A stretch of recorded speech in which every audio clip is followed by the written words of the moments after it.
Welcome to the full moon in Pisces, which waxed at 12:33 a.m. Eastern Standard Time.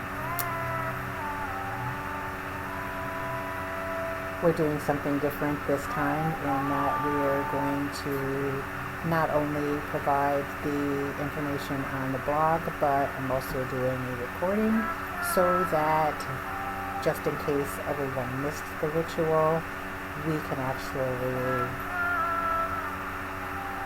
pretend we were here. So, before we continue, as is tradition of the ancients, let us invite the guardians of the watchtowers, gods and goddesses, to lend us their energies and to guard our sacred circle.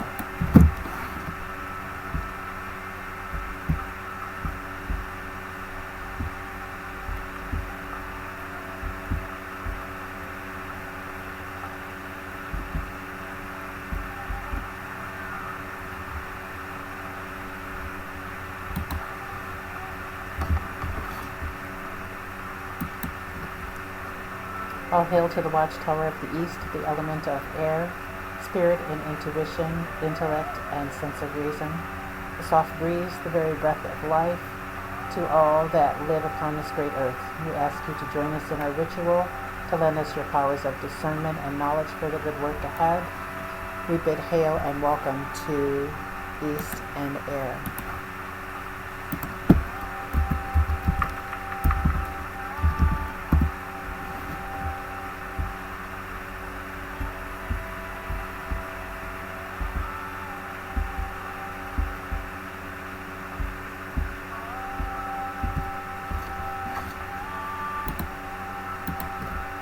All hail to the watchtower of the south, the element of fire. By the powers of passion and love, creative energy and will, the burning flames of desire. We ask you to join us in our ritual, lending your powers of assertiveness and drive for the good work ahead. Guard our circles set outside of time and charge it by your powers, helping us to move forward. We bid hail and welcome to south and fire.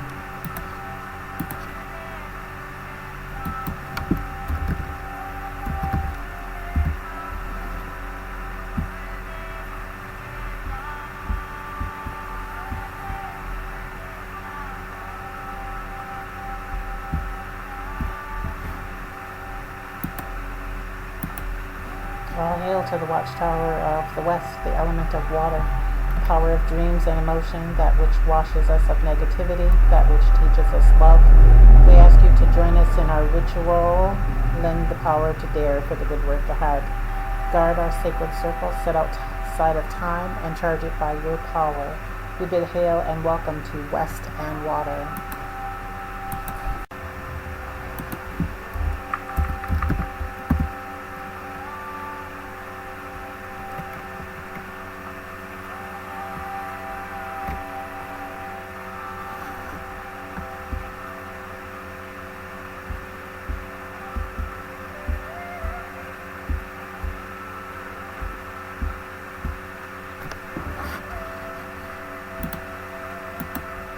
All hail to the watchtower of the north, the element of earth, the power of mother and earth, the power of manifestation of that which we create with our thoughts. We ask you to join us in our ritual, lend your powers of stability and grounding and silence for the good work ahead. Guard our sacred circle set outside of time and charge it by your power. We bid hail and welcome to north and earth.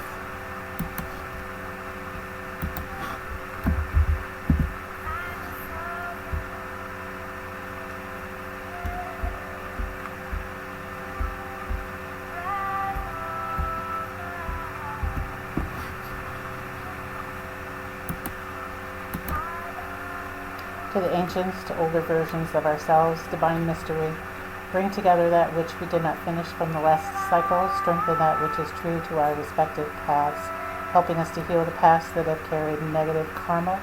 Spirits above, spirit below, guardian power within that connects us all. We call it you to be at your strongest with us and to lend us your guidance. We look above to seal the height with Yud He Vav. We look below to seal the deep with Yud Vav He. We look forward to seal the east with He Yud Vav. We look backward to seal the west with Vav He Yud. We look to the right, sealing the south with Vav Yud He. We look to the left to see the north with He, Vav, and Yud. These are the ineffable existence, the spirit of living God, air, water, fire, height, depth, east, west, north, and south. Let all who came in response to our call, let all who came not in response to our call, we acknowledge your presence, wishing you well, and ask you to depart now in peace. Let all who have entered our circle be here in perfect love and perfect trust. The circle is now cast. Again, welcome to the full moon in Pisces, which waxed fully at 12:33 a.m. Eastern Standard Time in the 10th house. I know that a lot of people were excited to celebrate the full moon on the same night as Friday the 13th, but technically here it didn't wax fully until 12:33 a.m., which was the 14th. So here we are today. The moon representing our emotional nature, the inner person, including dreams, desires, what we need to feel secure, the female archetype in the sign of Pisces.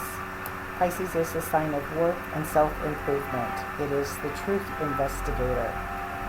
The world is sacred to the Pisces full moon, which strengthens any commitment to spiritual ideas. Intuitions and psychic abilities are strong, and faith becomes a way of life. With 10th house energies, we gain a natural understanding into the desires of those around us, honing in on the psychic energies of those we are close to. Aspecting this full moon is the opposition to the Sun, Mercury, Venus, and Mars, the square with Jupiter, conjunction with Neptune, and the sextile with Pluto.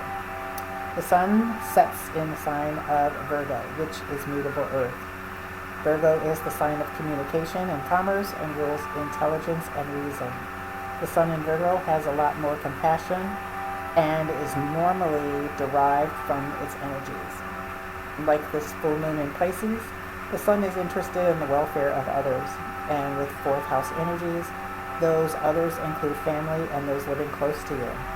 Typically at the opposition, we find ourselves torn between an environment that is comfortable and supportive versus a need to grow. However, Pisces and Virgo are such similar signs to each other, the typical tug-of-war is basically non-existent for this transit. Mercury represents the intellect and mental activity, our ability to think. In Virgo, Mercury is at home and puts that mental ability to good use, not necessarily at work,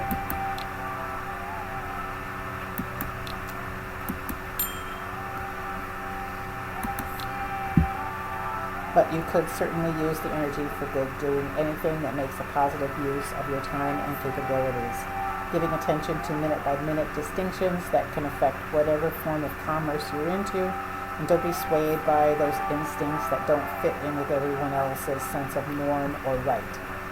Joining the opposition is Venus, the planet of all things beautiful and in their place, the love of the aesthetic, and how things look to ourselves and others. Venus also rules love, romance, as well as sexual proclivities.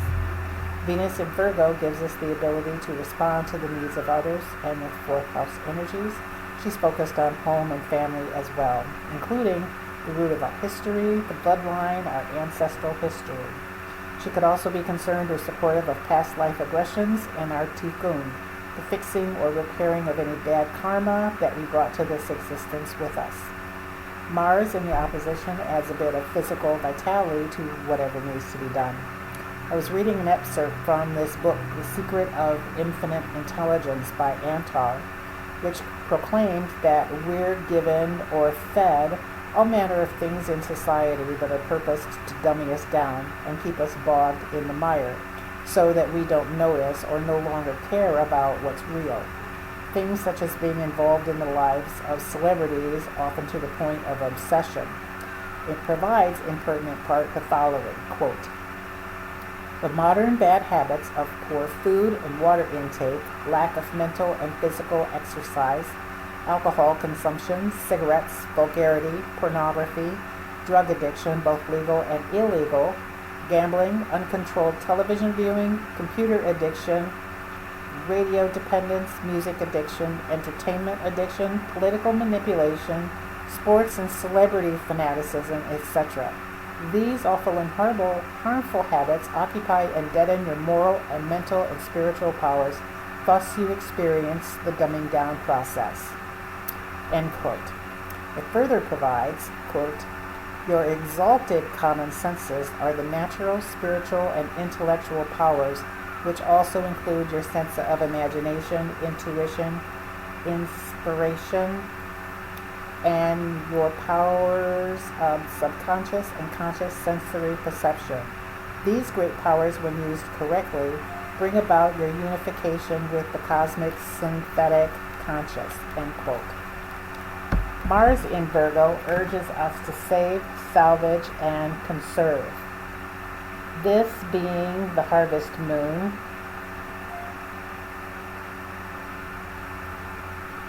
we're encouraged to store away some of the good that we've done and the good that came from that, and allow that to strengthen us.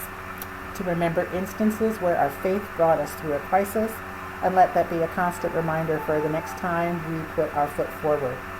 The square occurs when planets are at 90 degrees and implies restrictions and challenges, but the challenges pressure us to work on the issues represented by the planet. Jupiter is the planet of good luck and expansion, and in Sagittarius, Jupiter is the eternal optimist. This transit opens doors for good things to come, for a good harvest. The challenge is often in acceptance because we sometimes don't feel we are worthy of blessing or abundance. Sometimes we think that karma must intend for us to suffer, that we must be working something out that needs to be corrected, when in actuality we cause our own situation often because we don't exercise or work the faith that we have. So we sit down and procrastinate and nothing gets done to bring your dreams to manifestation. The conjunction is the circle divided by 1, the 360, which is the same as 0. The planets in conjunction are blended together, fused and intensified, working together. Neptune is the planet of idealism and spirituality, and Pisces is the sign of work and self-improvement, practical skills connected with a mystical inner vision. We're urged at this full moon to get off the rat race and remember the pearls we came here with, the gifts that we came here with, that we've allowed the shiny baubles in society, like the new iPhone 11 Pro Max that's coming out, because I had to watch the launch ceremony. To dummy down or dull the senses we needed to create and manifest the life we were supposed to have.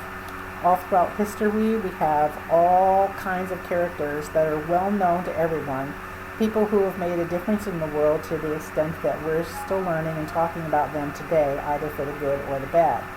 If we believe in reincarnation, as most pagans do, we think those spirits go on in the next life and continue their quest.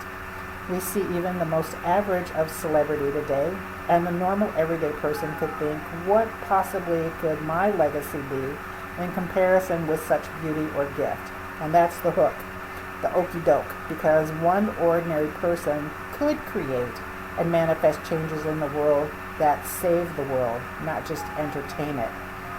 And we don't need recognition to do it. The sextile is the 60-degree aspect, the circle divided by 6, and it represents an easy flow of opportunities or ideas that, if acted upon, can help the individual realize goals and self-improvement. The world is sacred to the Pisces full moon. We can actualize and strengthen our mental abilities and faith to move the mountain and change the world for the better. We hear news reports of the Amazon forest being decimated by farmers who make clearing for growing crops, and we understand the need for food. But the bigger picture is saving the Amazon is the greatest hope we have of this planet's survival because of the percentage of oxygen that forest creates that sustains the earth. Understandably, how can we tell a third world country they can't grow food, but don't we have a surplus that could feed them all? Where does all the government cheese go? Then, like the child that no one wants to play with, along comes Pluto in the sextile with the moon. Pluto is the planet of transformation and extremes could be what we need. In Capricorn, the sign of harvest, we reap what we've sown, and Pluto reminds us that we've done our part to pillage the earth. But the practical sense here says we need to see the need to manage and organize what's vulnerable, make better decisions in order to salvage what's left that's good, and move forward with making things better. Politics isn't going to do it. Even if there are only 20 pagans in the world with the power to control the winds, why can't we fix the world just by thinking it so? Today in the Hebrew is the 15th day of the month of Elul. Elul is traditionally the month of introspection and preparation of the days of awe in Rosh Hashanah and Yom Kippur, where we take stock of what we have done in order to get ourselves right with the universe to correct errors. Self-diagnosis where we can improve. The month of Elul is a month of divine mercy and forgiveness, accepting responsibility for where we've gone wrong, not looking at others and their contribution to what we ourselves allow to occur or where we've been complacent. A tradition of the month of Elul that I love is the daily sounding of the shofar, the horn that's made from the hollowed ram's horn, which is a call to repentance.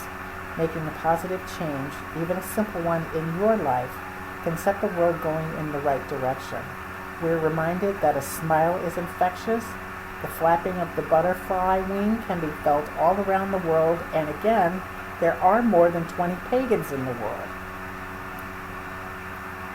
The Sefer Yetzirah states,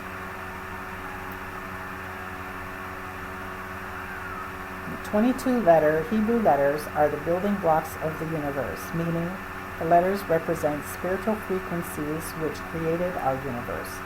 Similarly, published in the 80s of the 20th century, the superstring theory argues that the world is built from 22 basic frequencies, 10 dimensions, and 12 particles. The problem, however, is that modern physicists don't know how these much talked about string frequencies affect our life.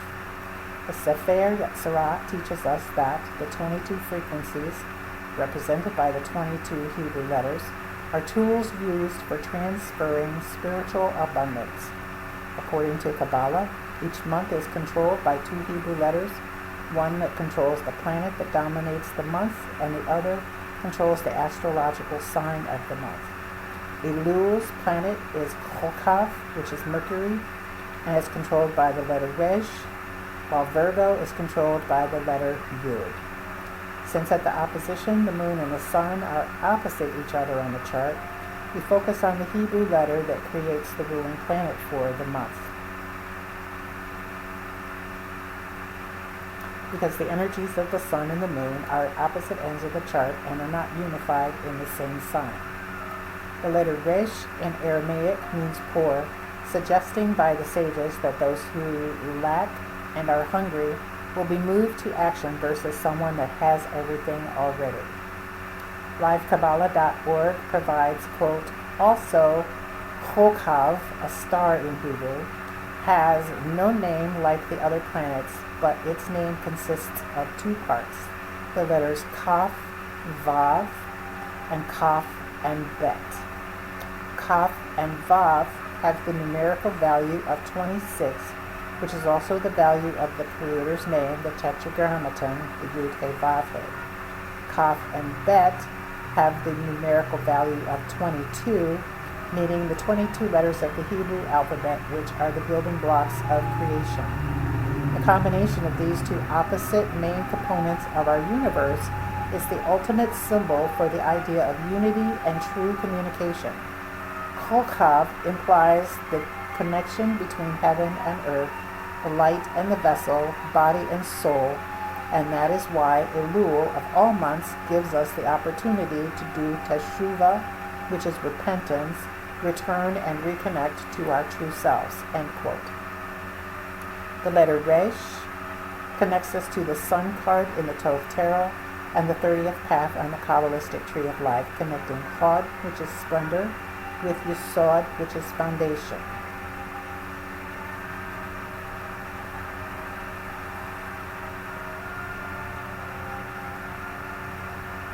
Give forth thy light to all without doubt. The clouds and shadows are no matter for thee. That's an excerpt from Understanding Aleister Crowley's Tov Tarot by Lon Marlowe Duquette. The clouds and shadows are no matter because you have power over them to do as you will. So we shouldn't concern ourselves with how big this corporation is or that one is, what politicians order what to be downgraded off the endangered species list, etc. We should only concern ourselves with what needs to be done.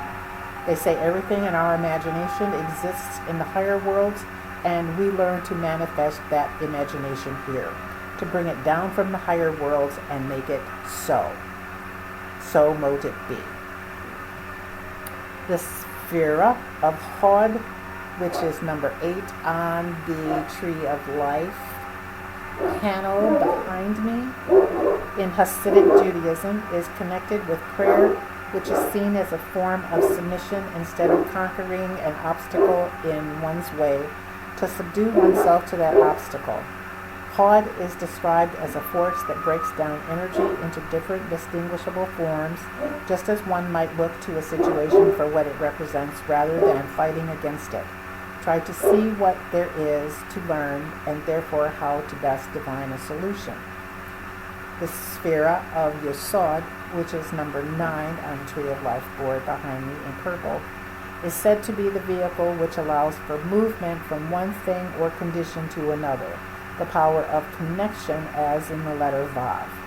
Yesod is foundation upon which the higher spheres rest and how they connect with Malchut, likened as the engine room of creation.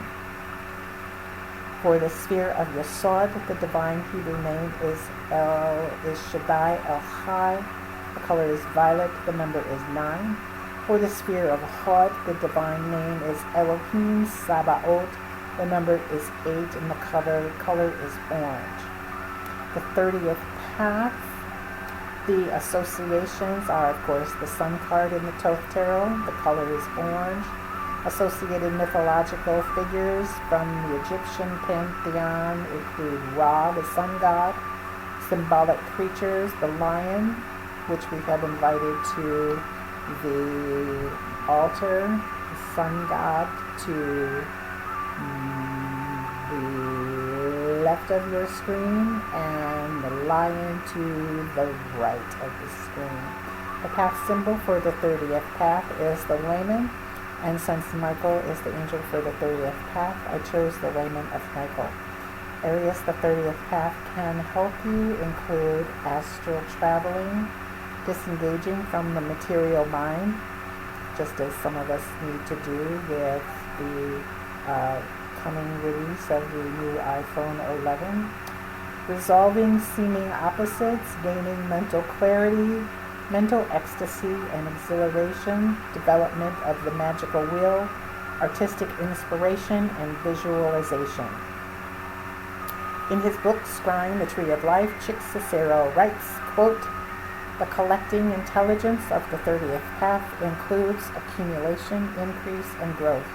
The Hebrew letter Resh is attributed to the sun and the head, which suggests both cosmic and human consciousness.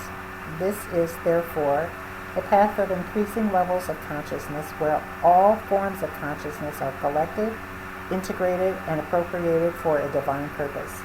Here are established the laws that rule our notions of reality, the judgment of the stars and celestial signs, and the perfections of their science, according to the rules of the motion of the stars, indicate the precise structure of and operation of cosmic law that rules and regulates all things."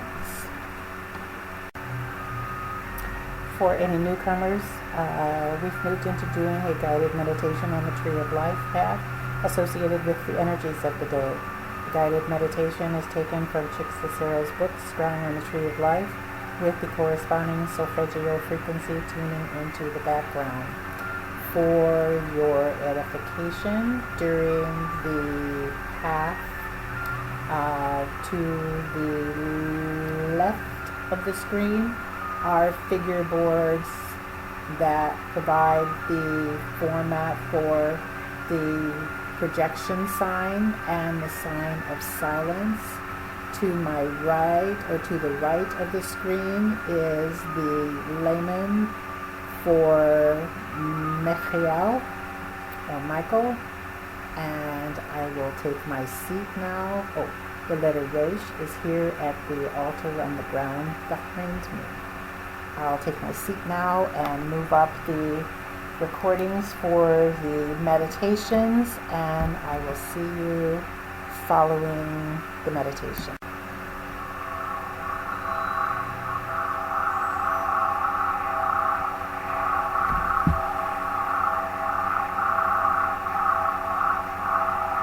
Sit quietly in a chair and close your eyes.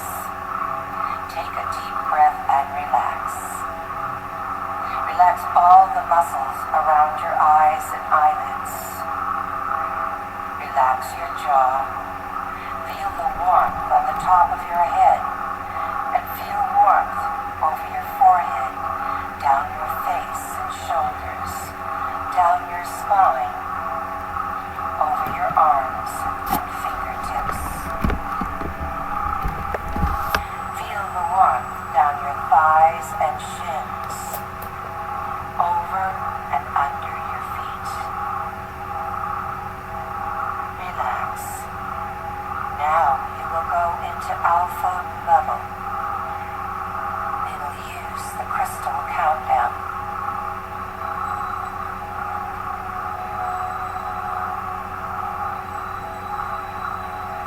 Look up at the screen of your mind's eye with your eyes closed and relaxed. You are using your brain and not the muscles in your eyes. Look at the screen of your mind. See the number 7 and see the color red.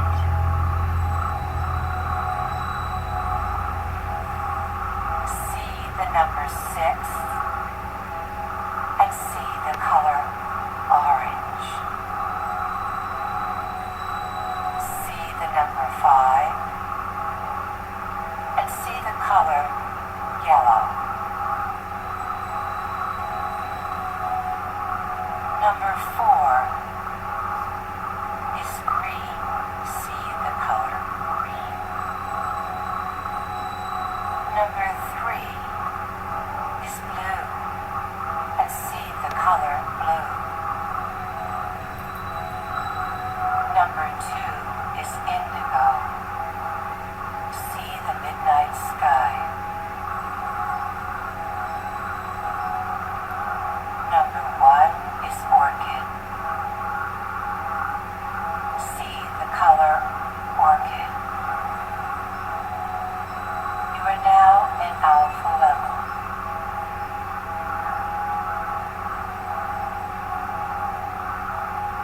I will now count from 10 to 1, at which time you will be in a more perfect working level.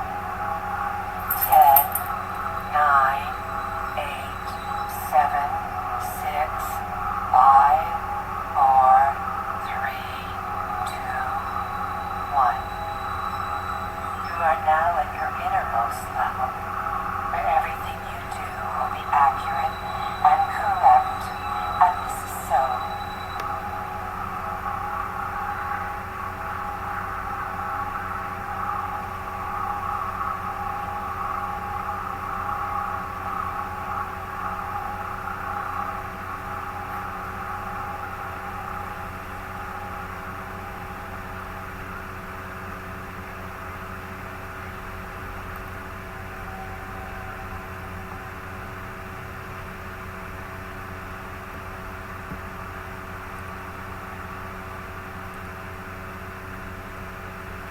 Guided visualization into the path of Rish. The student travels from Malkut to Yesod and continues up the path of Rish, where he finds himself in an Egyptian temple of the sun god Ra in the city of Heliopolis. The path emblem is a layman on which is a hexagram behind the darkness of your closed eyelids. You begin to visualize the astral temple of Sephir Malchut as the journey begins.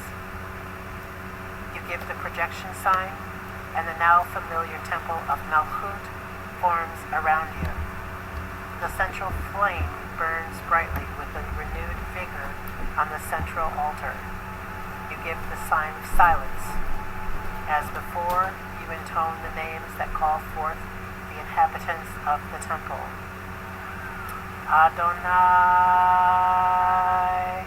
Ha'eretz Sandalphon Ashim.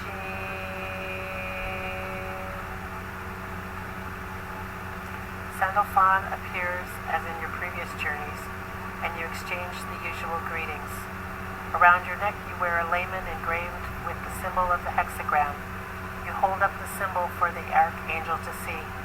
She takes you swiftly through the portal of Tav, directly in the East Temple. Within a short time, you are at the entrance of the Temple of Yesod. You enter without Sandalphon giving the projection sign.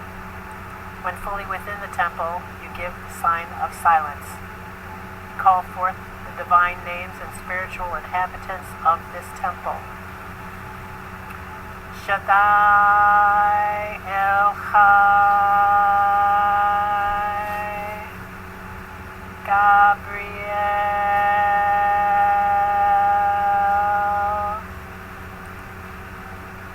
Beautiful Archangel Gabriel formulates in the jasmine mists.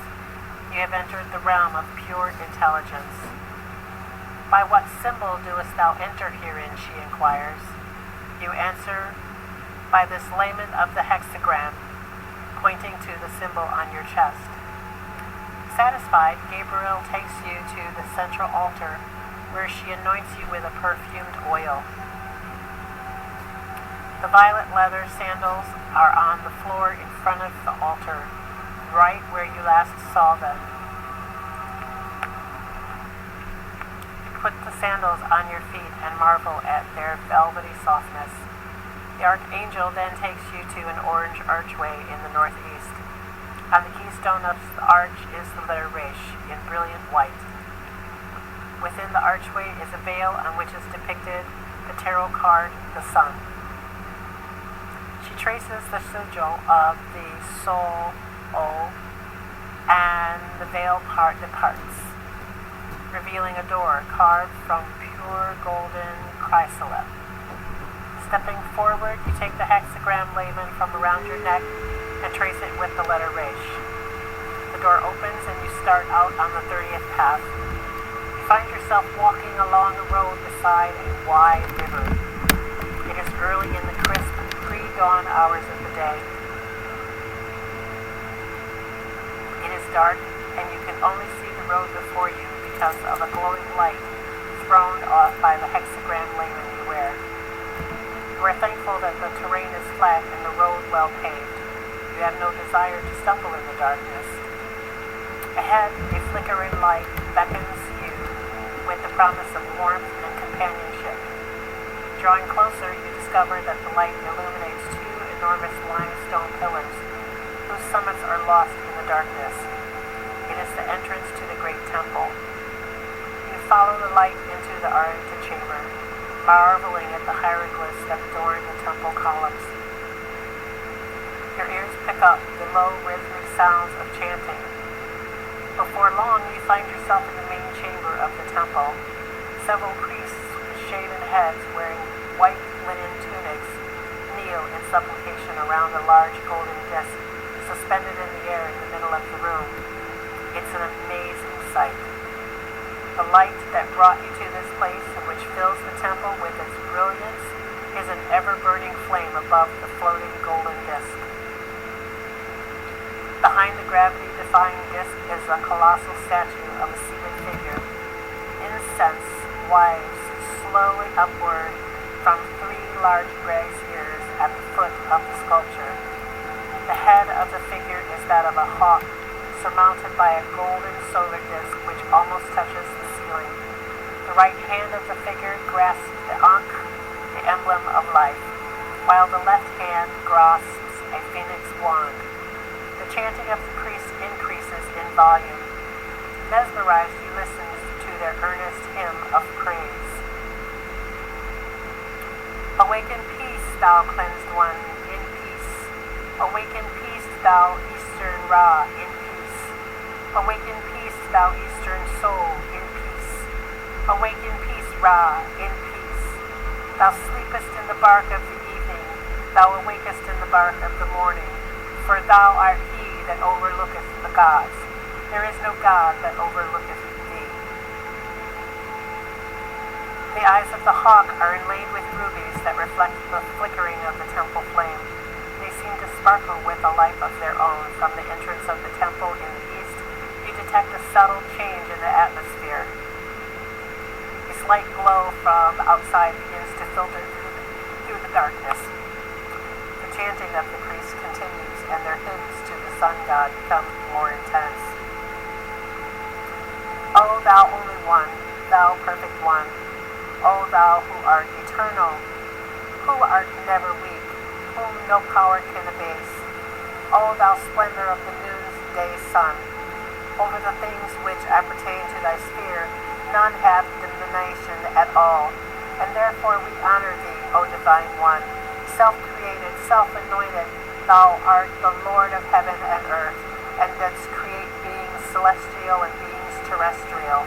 O thou heir of eternity, everlasting ruler, self-sustained as thou risest, thy gracious rays shine on all faces and abide in every heart.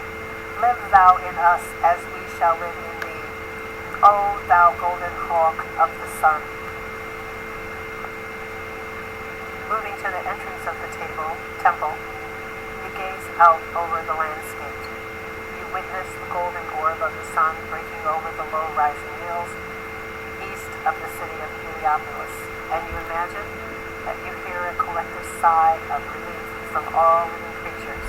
Gods and humans alike rejoice at the daily rising of the sun. Once again, the sun god Ra has overcome his enemies, the apex serpent and the forces of evil. Once again, the living, life-giving light of the sun vanquishes the shadow of darkness. The orb of the sun clears the hills, and the full glory of Ra is witnessed. The morning rays wipe away any remaining chill from your body. Within the golden disk, you can barely discern the outline of the god, throned and enshrined in his royal magic boat. In the prow of the vessel, Thoth, the god of magic, sets the course for the sun's journey across the sky. He is accompanied by his counterpart Ma'at, the goddess of truth, and mighty god Horus, who acts as helmsman. The ray of light emanating from this magnificent vision are pulsating with holiness. For a moment you are blinded, and you shield your eyes with your hand. A few moments pass until your sight returns. You have a vision of a hawk flying above you, gliding effortlessly in the rising thermal winds of the Nile Delta. It speaks to you. My names and images are all powers awakened and reawakened. To name a thing is to know a thing, but there are lesser names and there are sacred names. Isis learned the true name of Lord Ra and assumed his great powers. She became mighty among magicians.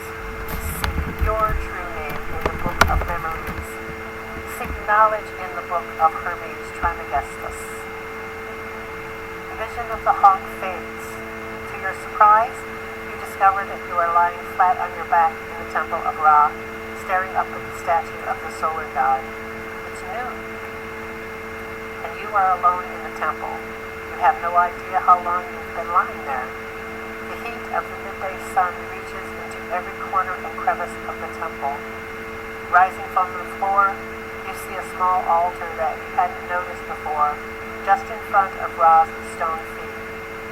On the altar is a papyrus scroll, sealed with wax imprint of an ibis, the emblem of Thoth. Remembering the hawk's advice, you break the wax seal and open the scroll. The papyrus seems to be blank, but as you look closer, hieroglyphs and other writings that you don't recognize take shape on the page in front of your eyes. They are indecipherable at first, but in a silent prayer to Ra, you ask the sun god to illuminate the message and make its meaning clear to you. A deep voice answers, and your true name is revealed. Although it sounds foreign at first, you recognize it on a subconscious level. You can consider your true name for a few moments before returning to the papyrus. You notice that you're able to understand the meaning of it without understanding the symbols themselves. You read and hear the following words written in the book. I am eternity, the creator of millions. I extend everywhere in accordance with what was to come into existence. I know as the one alone, majestic, the indwelling soul, the most potent of the gods. I am the scribe of the divine book, which says what has been and affects what is yet to be. Immediately after reading these words, a clarity, a new awareness comes over you. You're able to remember things in your life that had long been forgotten. You're able to catch glimpses of other lives from centuries ago. You even seem to faintly recall a time when the universe was very young. This experience fills you with a calm sense of elation, as though you have found something that has been missing from your life for a very long time. The final stage that you receive before the closing scroll is the symbol of the sun, a golden circle enclosing a single point. As you close the scroll, the knowledge you gain fades a bit from your conscious mind, but remains safely stored in your unconscious. After paying final respects to the sun god, you leave the temple of Ra in the city of Heliopolis to begin your trek back home.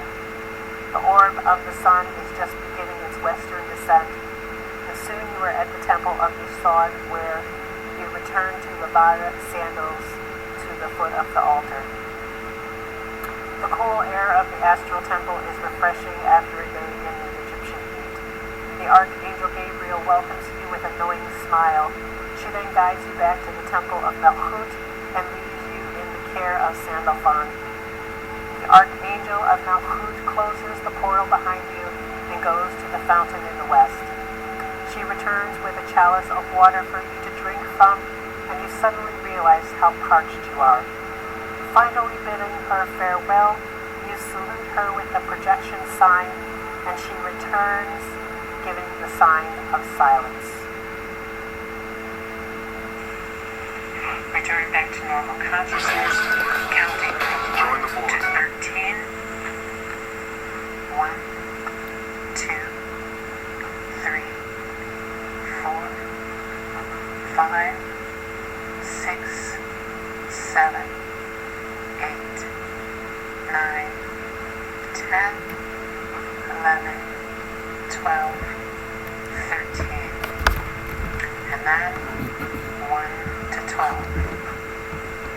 1, 2, 3, 4, 5, 6, 7, 8, 9, 10, 11, 12. Gently wiggle your fingers and toes and slowly move to bring your awareness back to the physical world. Take both hands and raise them up over your head, palms facing your crown. Slowly bring them down over your forehead, face, throat, chest, abdomen, and groin, and then push out with your palms facing away from you. This gives you clearance and balance, releasing any harmful or unwanted energies you might have picked up during your magical experience. Tell yourself, I give myself clearance and balance. I am in balance with myself.